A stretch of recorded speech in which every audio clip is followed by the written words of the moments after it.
Welcome to the Labor of Love Canning Club with Tori, where we live local with a global outreach.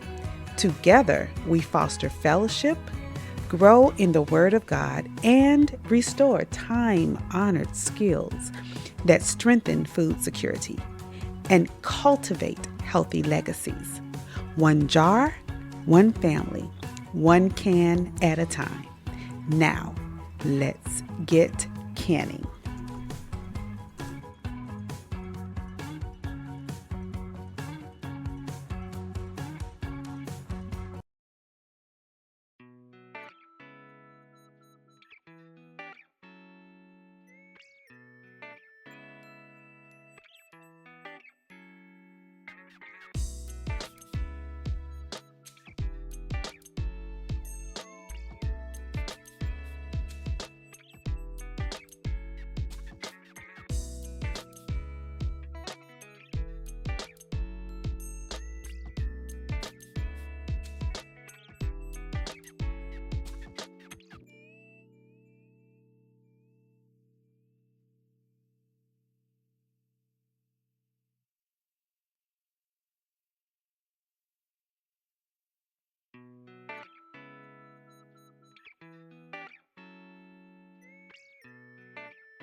Okay, so welcome to the Labor of Love Canning Club. And so you may not see all of me during this whole demonstration, but you will see all of this. And as I said before, my kitchen, as you can see, is lived in. No pretenses. I just don't have the time in my life to do a whole bunch of cleaning to make it look all jazzy. So hopefully it is not too distracting for you. But we're back to our canning. Let's get right to the gist of why we are here. We have been working on the Fire Cider, okay? And so today is the great reveal. We're gonna see whether or not we got a plum mess or we got a winner. Now, we can't necessarily gauge that by the taste because this is gonna be some pungent stuff. I mean, we're talking about a lot of vegetables and herbs and roots that have been absorbing and becoming one, if you will, in this infusion of apple cider vinegar.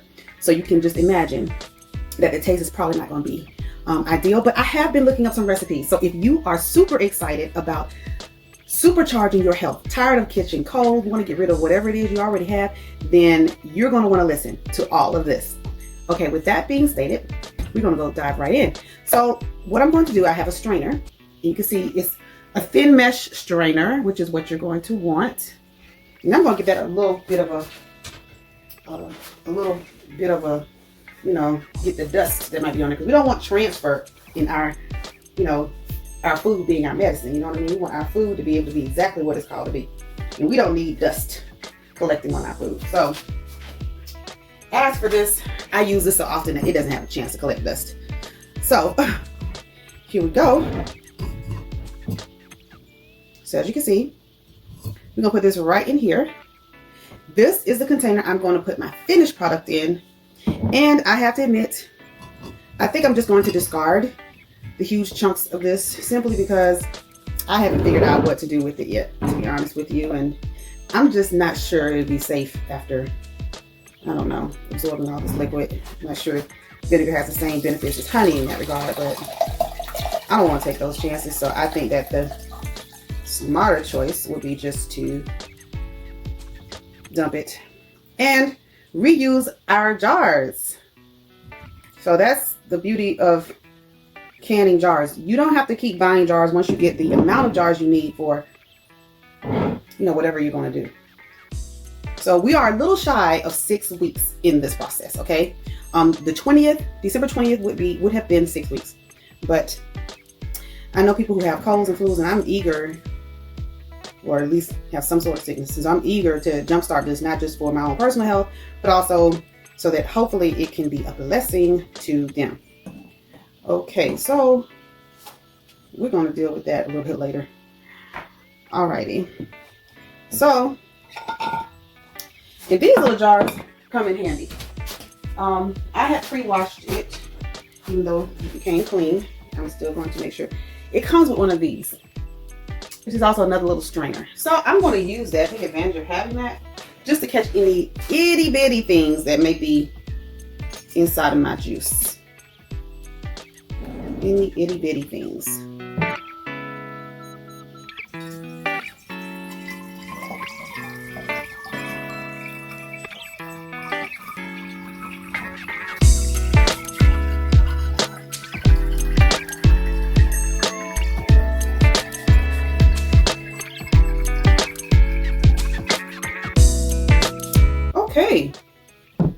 So there you have it.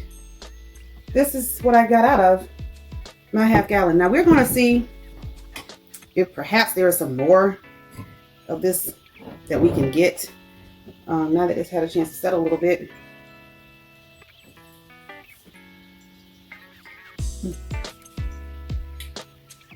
And if you're not getting my newsletter, get my newsletter so you can find out what all is in this, or at least definitely get on my, because probably everything that's in this is not on my newsletter, because I did a second one for the sake of showing others how to do this, and that is what you're going to look at. But this was my first one before and it's chock full of stuff. I mean, I just tried to put everything I could think of in here and everything I had on hand. So we got pomegranates, we got grapefruit, organic, we've got turmeric, we've got horseradish, onion, garlic, jalapeno peppers, cinnamon sticks,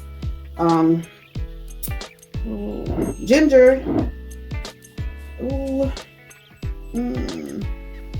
I think I called just about everything I have in there. But yeah, it's filled to the brim. I'm kind of eager to find out how my other one's going to turn out, because I did put some different things in there, but I did not put as much. So I feel like it should have more liquid, because I know most of what's in here took up a lot of that space. So you couldn't get quite as much liquid doing it that way.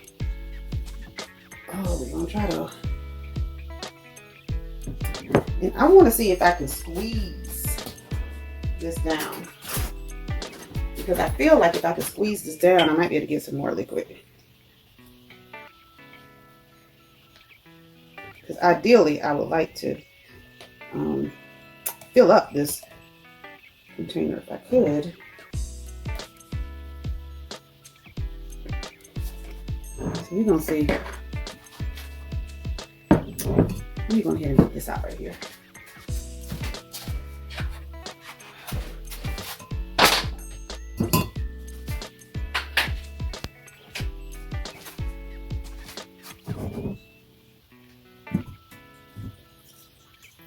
Okay, so we did get a little bit more.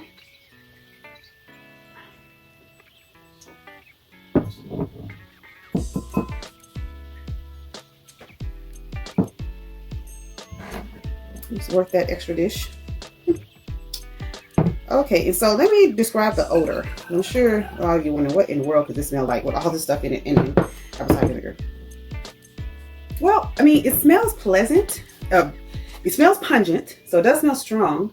But I can see how in little doses, which is how you take this, by the way, you only want to take like a tablespoon a day unless you are down. Unless you're dealing with something, then you may want to take it 2 or 3 times a day. But if you're not dealing with anything, you know, once a day is about what you need. I will share my own little. Now is the time to also add your honey to it, because there's nothing to sweeten this. This is all fermented, powdery stuff. So there's nothing to make this to take away that sting.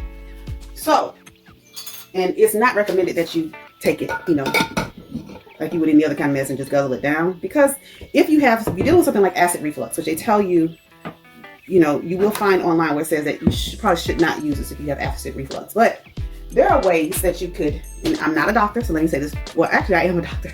I'm a naturopathic doctor, but I'm not your doctor.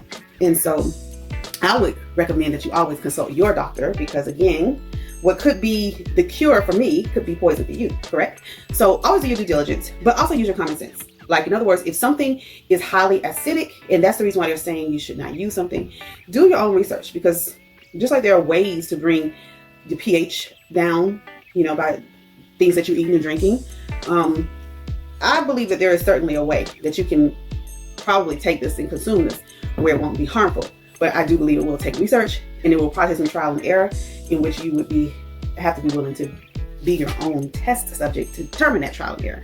But what I can tell you is that if you can eat the ingredients in this separately, including the apple cider vinegar, then it's worth a try. If you are allergic, obviously you should not use anything in the concoction that you're allergic to. And if you're allergic to apple cider vinegar, you should certainly not do this at all. So again, I just say use common sense. Everything is not for everyone. So, but if this should work for you, which this again is my first time even trying this. Like, I'm not one of those people who have used apple cider vinegar for a lot of things, I do know it's very helpful for people who have problems with blood pressure. And, it has some other benefits to it. But the purpose behind why we're using it in this particular concoction is because of its ability to make all of the other ingredients you place in here more bioavailable to the body. And I understand this on a level. When I was on a vegetarian diet, and I'll just share the story real quickly. One of the things I had to be concerned with is because my iron tends to be on the lower end anyway. So I needed to make sure I was getting as much iron as possible out of my diet. Iron pills, supplements always constipated me, and so I tried to stay away from it. So one of the things that in research I discovered was that you can unlock the iron in vegetables, but it requires you eating it in combination with something that's high in vitamin C, because the vitamin C will help your body to absorb the iron that's in the vegetable. So it makes it more available to your body, hence bio, because we are biological beings, available to you, to your biography, to you, right? So, again, that's why I say, do your own research. I am one who firmly believe on informed consent. I'm one who believe in you need to be the first person trying to figure out what's wrong with you. In other words, don't just rely on me or any other individual, I don't care what kind of coat they're wearing, to be your only source of knowledge as it relates to yourself, because they're not going to know everything. That's why this is called a practice. They didn't study you when they were in school, okay? They study principles that should have a wide variety of benefit to the mass population, but there's always going to be exceptions to the rule. And one way for you not to be caught up in something that could be harmful to you is for you to be aware of your body, how it works, how you respond to different things. One of the things that I love about what I do is that I'm working with things that you have to work with anyway. It's food. It's things that you have to eat anyway. And so if you have nut allergies already. So you already know anything that I'm doing that you have a nut allergy, you don't need to do it. If you have milk or dairy allergies, you already know this. So these are things you already know about yourself. No doctor, nobody else has to tell you these things, right? And some of you maybe have some problems, don't know that you have an allergy. So get an allergy test. But my point is simply this. If the ingredients in anything I am recommending or I'm suggesting to you is something that you have a sensitivity to, then you need to remove it. If it's something that's the requirement of what you're doing, such as apple cider vinegar, then you just don't need to do it. It's that simple. Now, we're going to deal with how to make something with this, because I am eager to try my concoction. Okay, so we are back and we're ready to get started. So here's what I decided to do with my first taste, my first try. And one of the things I wanted to also show you, after I say this, is tea, green tea. So I'm going to try some of my concoction in a green tea. And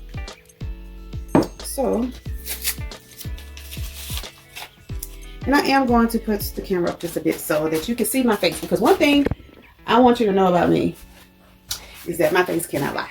Okay, so my mouth might say, oh, it's okay, but my face will tell you, yeah, this is not all that great. So if you want to make sure that my face is, matching the experience that I'm actually having, which again, like I said, I'm gonna tell you right now, when it comes to health, I can care far less about the taste. I want it to taste good because it's just easier to do things when they taste good, but I'm not one of those people who it has to taste good. So let me tell you something about this honey. Don't let this teddy bear fool you. I have a local source of raw honey. Well, semi-local, about 45 minutes from where I live, but it's local enough, right?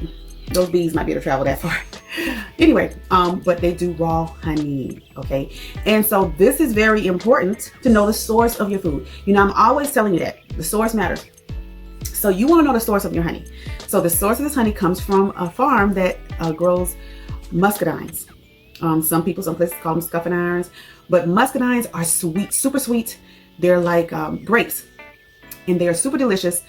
But also, that's going to impact the sweetness of your honey, which means these are quite sweet. This is very sweet honey. I'm going to put some in while it's hot, because the thing that you must know about honey is that honey, it disperses better when it's in a warm environment. So when you apply it to something without heat, then it doesn't disperse quite as well. It will usually just collect at the bottom of your container, which means it's doing you absolutely no good. And so we want the honey to be fully immersed in our concoction, right? So I'm going to let the tea seep just a little bit. Green tea, you don't have to usually seep it. Yeah, 3 minutes. One of the things I love about it. So we were at 17, let's say 17:30. So 20:30. We should be ready to try this. Okay.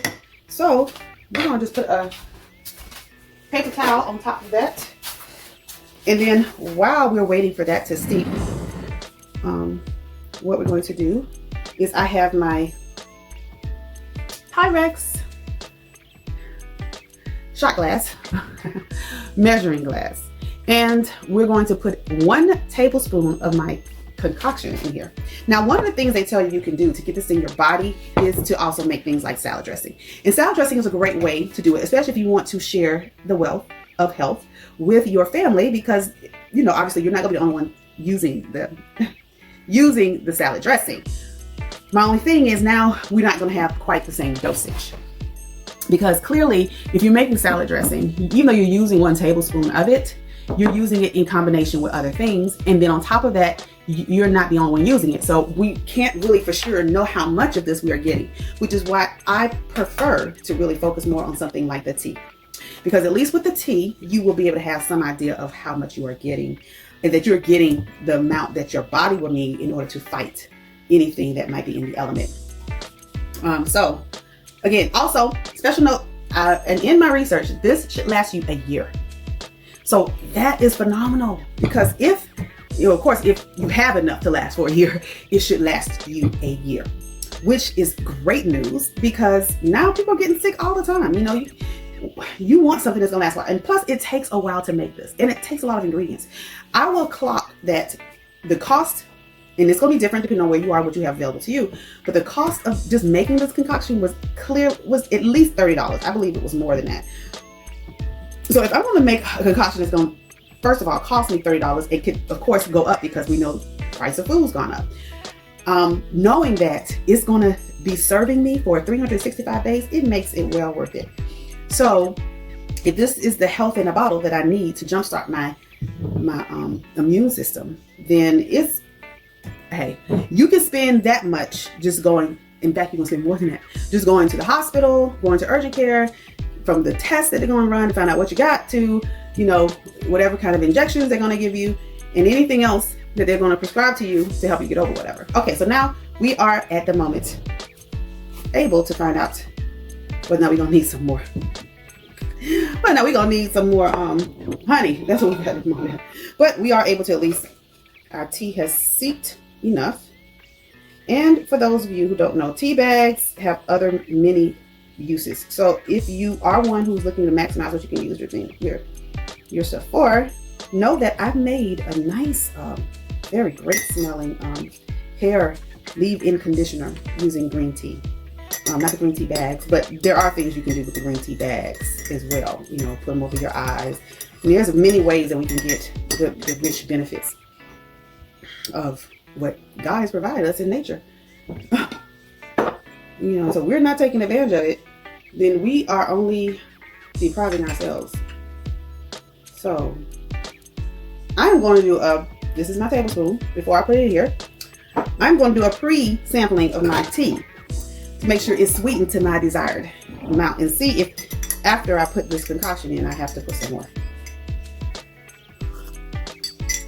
Okay, so yes, I want some more just in this. So I can't give you measurements because you have to sweeten to taste. And my taste and your taste may not be the same. It may take more or less. But what you do want to make sure of is that whenever you put it in, that you're putting it in when it's hot. Okay, so what I would say about this is it's sweetened. If I was just drinking this as a tea for its benefits, this would be sweet enough. I believe, however, that if I'm going to be adding this to it, I'm probably going to want some more. but we will see.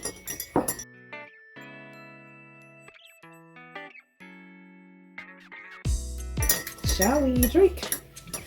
Oh, this is the moment of truth. This is the moment that you've been waiting for. Oh, I forgot to put lemon in there. Actually, this is very good. I don't really taste the spice. It's not spicy. It tastes more lemony than anything else.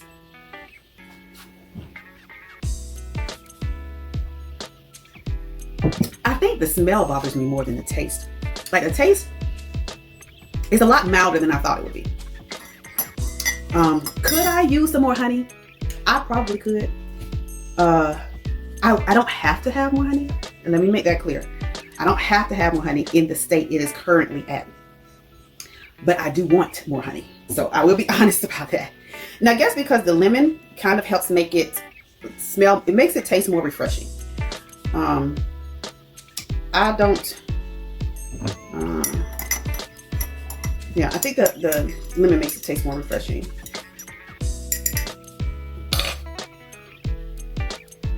Oh yeah, now it's perfect. So, okay, so now let me go over with you what is stated about this liquid. One of the things is there's a controversy online. There's a battle over whether or not you should refrigerate it or not, or whether or not you have to refrigerate it or not. And some say you don't, some say you do. Here is my analysis of the situation. If it takes you $40 to make this, and you want this to last you a year, if it's not going to hurt it to refrigerate it, if it's, you know, if it possibly can keep the bioavailability of the nutrients that's in it as it's refrigerated, if you have space in your refrigerator, I think it's worth making space for it. Because if you think about it, $40, let's say we clocking at $40, $40, that's, so we got, so yeah, technically that's like 6, and if we add the tax, that's 7. That's 7 64-ounce bottles of bottles. No, actually no, because it's about I don't know where you live, but it's about $4.98 for a 64-ounce bottle of 100% juice if it's non-GMO, which is all about. You're looking at about $6.88 for a gallon, right? So if we're talking about price, so if it's $7, this would be the equivalent of basically 6 128-ounce bottles of non-GMO white grape juice. So how quickly would you want, if you had opened every last one of those bottles and now you have to refrigerate it, how quickly would you want that to start going bad on you, right? And we're talking about juice that's not made to last long. You know, the expiration date is far less than a year. So what I'm saying to you is, my perspective on this is, why take a risk, right? Yeah, it might be fine a year from now with you leaving your concoction out, but it might not. You know, leaving in a dark place, cool place, well, you can just forget about it until you get sick, which I would recommend. I would recommend actually taking this regularly as is prescribed. But why take the risk? I mean, when you can just put this in the refrigerator. Just put this in the refrigerator and you're done. I mean, to me, it's a no-brainer. I'm not going to take the chance on, you know, finding out, you know, this is if you want to take a $40 test. Oh yeah, turmeric is also on this, which was $7, by the way, just by itself. Okay. So, and horseradish. So if you want to take a chance on having to dump out your very expensive concoction, I mean, then by all means, leave it somewhere in a cool, dark place and forget about it. I mean, I get that vinegar, we don't refrigerate it. We don't have to refrigerate it. So it makes sense that it's in the vinegar. It's now a part of the vinegar. Vinegar, we don't refrigerate. But all of the stuff that we put in this to make it bioavailable in the vinegar it does have to be refrigerated. It does have a very quick shelf life in which it will spoil. If it's real food, if it's real food, it's going to spoil. So why take the risk? I mean, this is my perspective on the whole thing is, if I don't have to take the risk, I'm not going to take it. Especially when the investment was $40. And not just the financial investment. This is a treasure and time investment, because now you're also talking about, do you want to go through another 6 weeks of taking your jar and shaking it and moving it? I don't really think you do. I know I wouldn't want to. So, my recommendation is put it in your refrigerator. What do you have to lose? Because you have a lot to lose by not refrigerating it and it goes bad. You have nothing but a little bit of real estate on one of your shelves in the refrigerator to lose if it will last you a whole year. And oh, by the way, make sure the very last thing I will do is label this. Because what you don't want to happen is someone to open it, think it's just, a smoothie.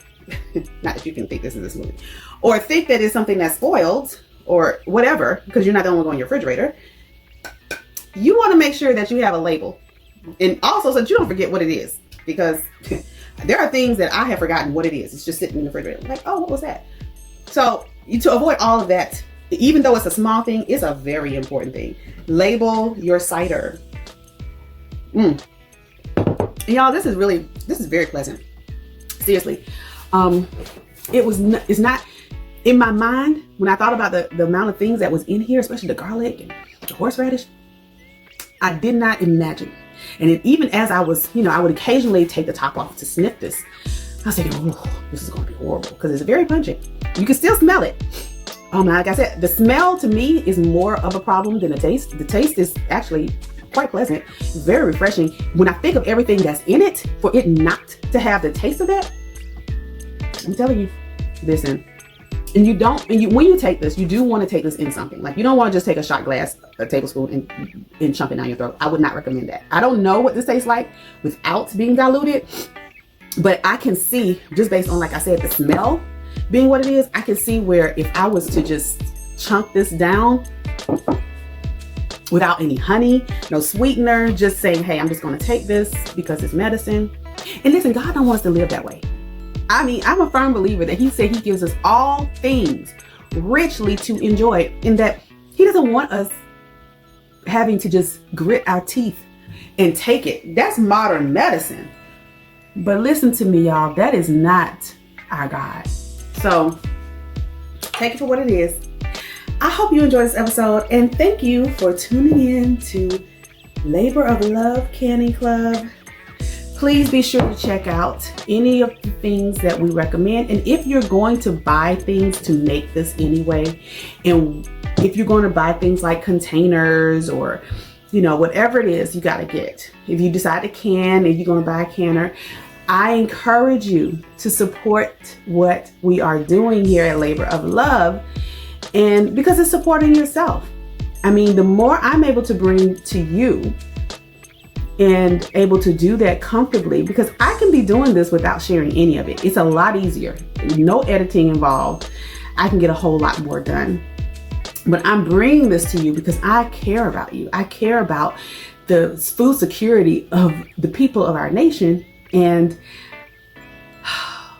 God doesn't want anyone to be taken unawares. He sends prophets, he sends words, he sends dreams to people. And this is what Joseph had to deal with. He was able to share the interpretation of Pharaoh's dream, and it saved so many people, the then known world, because he was able to prepare. But he had to know there was something to prepare for. And most of us don't even realize that. And so I am trying to change the trajectory of the health, as well as redefining what true wealth is. Because when the markets crash, when everything goes down, true wealth is going to be found in what's in your cupboard. This is what the widow woman understood, because she had oil in her cupboard. She was able to make it through the famine. So I'm saying that to say to you that this is not the time to bury your head in the sand. This is the time to take action.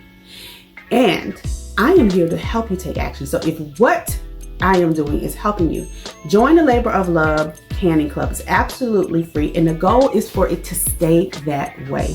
So one of the ways that's able to be done is support my Amazon store by purchasing your items. It's going to be the same price no matter what, whether you got it from my store or you just went to Amazon.com yourself. But your money will have a much bigger impact if you purchase through my store. So, with that stated, be sure to do exactly that. Check out my website, millhouse.online is the sponsor of Labor of Love Canning Club. That is also my website, and there you will also find a lot of very important health information, and you will also find my store, things you can buy. Also, treeoflifeonline.com. As I said before, I am a BND. That's a biblical naturopathic doctor. And what you will find there are services as well as products that you can get. All of it is going to be good products. I'm very sensitive about what I will promote, especially for anything that's going to have health benefits to you. So please feel free to go and check that out and see if I can be of service to you in other ways. Anyway, thank you for joining me in this journey, and shalom.